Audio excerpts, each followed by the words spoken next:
अपने मोबाइल के dial pad में आ जाना है और *444# मिलाना है।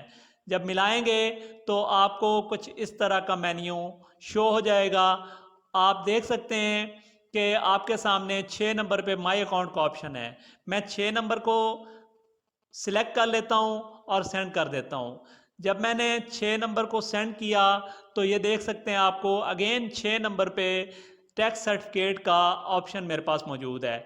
जब मैं अगेन 6 नंबर डायल करूँगा या सेंड करूँगा तो ये देखें मेरे सामने कुछ इस तरह का मेन्यू आ जाएगा जिसमें लिखा हुआ है कि आप किस साल की स्टेटमेंट या टैक्स सर्टिफिकेट लेना चाहते हैं।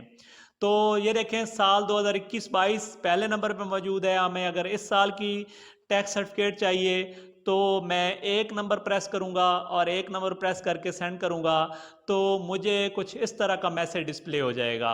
जैसे कि देखें लिखा हुआ है, dear customer your request has been received, you will soon receive a confirmation SMS।